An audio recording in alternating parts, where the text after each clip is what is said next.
Hello students, आज हम surface areas and volumes में एक्सरसाइज 13.3 स्टार्ट करेंगे। नाउ कंटिन्यू करेंगे। How many silver coins 1.75 centimetre in diameter end of thickness 2 millimeters must be melted to form a cuboid of dimensions 5.5 centimeter into 10 centimeter into 3.5 centimeter।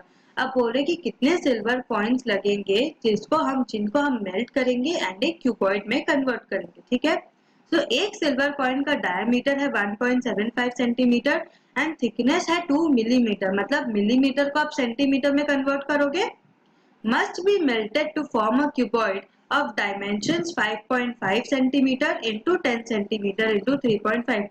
That is आपको इसका length into breadth into height दिया हुआ है, correct. तो आपको इसका length into breadth into height दिया हुआ है। So for a coin, diameter is 1.75 centimeters. That means your radius is 1.75 upon 2 centimeters और 175 upon 200, क्योंकि ऊपर से मैंने डेसिमल हटा दिया for your easy calculation। Thickness और height is 2 millimeters. That is 2 by 10 centimeters. Now a coin is like a cylinder. ठीक है, so what will be the volume of the coin or the volume of cylinder?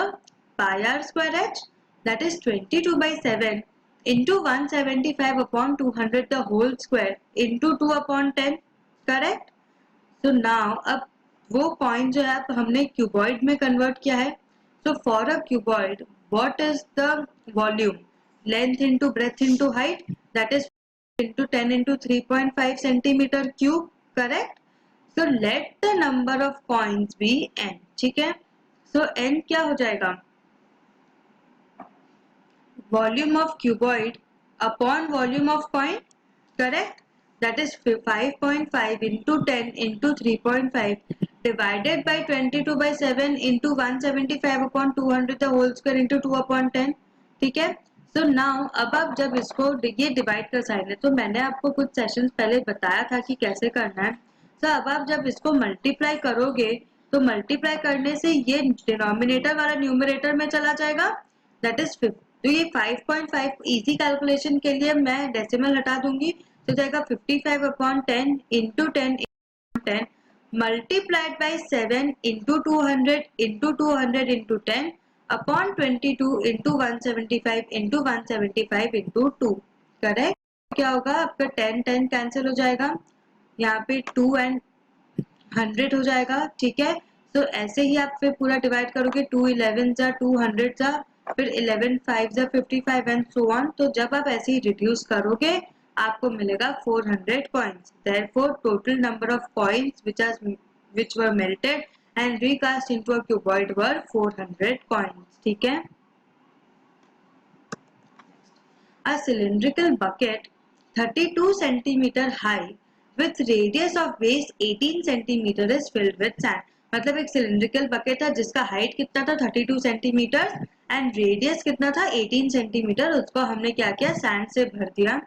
This bucket is emptied on the ground and a conical heap of sand is formed। ठीक है, मतलब इस bucket को क्या किया हमने, ग्राउंड में पूरा उल्टा कर दिया एंड उससे क्या हुआ, एक कॉनिकल हीप बना, मतलब कि एक कोन शेप का हमें सैंड फॉर्मेशन मिला। If the height of the conical heap is 24 centimeters, find the radius and slant height of the heap। Very easy sum। ठीक है, what will be the volume of sand? Volume of sand will be equal to the volume of cylindrical bucket, which is equal to pi r square h, which is equal to 22 by 7 into 18 into 18 into 32 centimeter cube।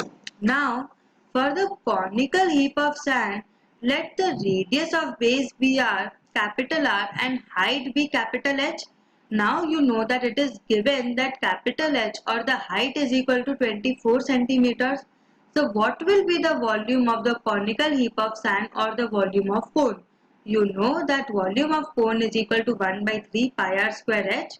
So the volume of conical heap of sand is equal to 1 by 3 pi r square h, which is equal to 1 by 3 into 27 into r square into 24 centimeter cube. So volume of conical heap of sand is equal to volume of sand, that is 1 by 3 into 22 by 7 into r square into 24 is equal to 22/7 into 18 into 32। अब यहाँ पे 22/7 and 22/7 cancel हो जाएगा, correct. तो are square क्या हो जाएगा 18 into 32 into 3/24।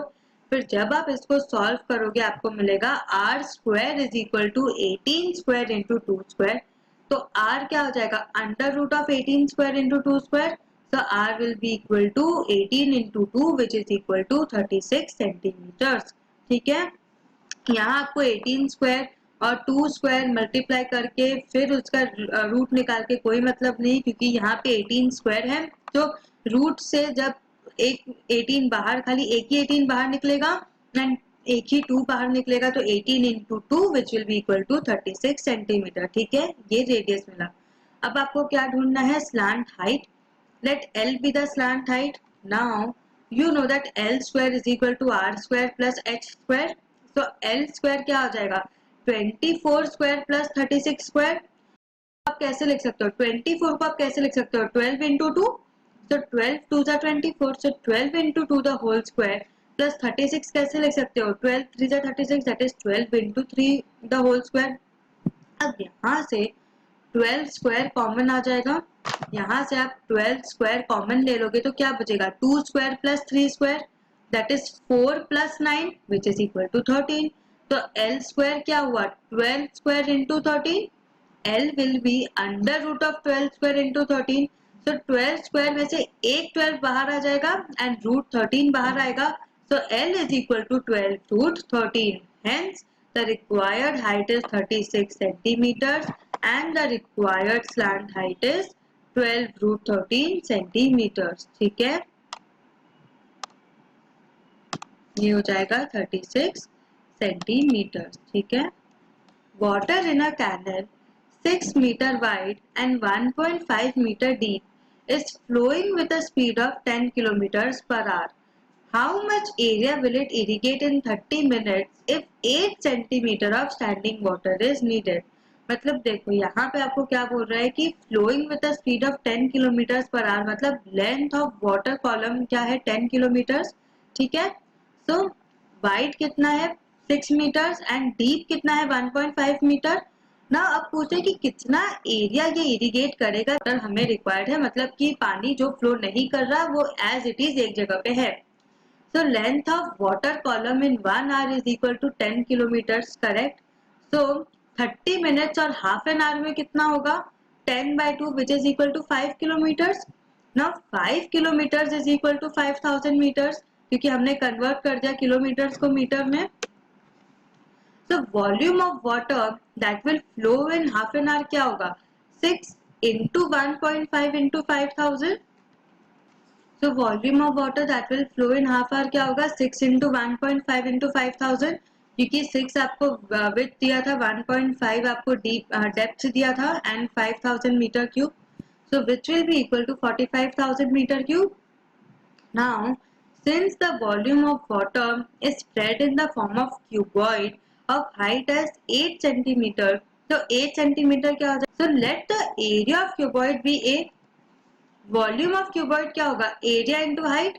कैसे एरिया क्या होता है length into breadth and height, that is a into 8/100 metre cube. Thus a into 8/100 metre cube is equal to 45,000 metre cube. So a क्या हो जाएगा 45,000 into 100/8 which is equal to 5,62,500 metre cube. So cube is equal to 45,000 metre cube. A क्या हो जाएगा 45,000 into 100/8 metre cube. ठीक है, so that is equal to 5,62,500 upon 10,000 hectares, that is 56.25 hectares. ठीक है, समझ आया। A farmer connects a pipe of internal diameter 20 centimetre from a canal into a cylindrical tank in her field which is 10 meter in diameter and 2 meter deep. If water flows through the pipe at the rate of 3 kilometers per hour, in how much time the tank will be filled? मतलब क्या बोल रहा है कि यहाँ पे एक farmer है जिसने एक पाइप कनेक्ट किया है कैनल से लेके अपने सिलिंड्रिकल टैंक में। पाइप का इंटरनल डायमीटर कितना है 20 सेंटीमीटर एंड सिलिंड्रिकल टैंक जो कि उसके फील्ड में है उसका डायमीटर है 10 सेंटीमीटर 10 मीटर्स एंड उसका हाइट है 2 मीटर्स, ठीक है। Now water flows through the pipe at the rate of 3 kilometre per hour, मतलब आपको स्पीड दिया है और लेंथ कितना हो गया 3 kilometre. How much time will be required to fill the tank, कितना टाइम लगेगा टैंक फिल करने में। So since diameter is equal to 20 centimeter, radius कितना हो गया 10 centimeter. Now length of water column per hour कितना दिया है 3 kilometers, that is equal to 3 lakh centimeters.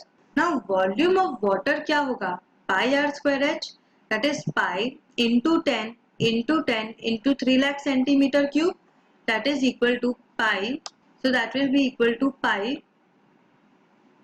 into 3 crore centimeter cube, correct. So for the cylindrical tank, अब देखो आपको volume of water मिल गया, अब आपको क्या चाहिए वॉल्यूम ऑफ सिलिंड्रिकल टैंक के लिए। You know that diameter is equal to 10 centimetres which means your radius is equal to 5 metres और 500 सेंटीमीटर।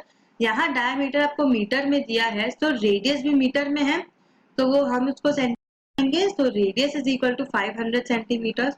हाइट कितना दिया है 2 metre which will be equal to 200 centimeters.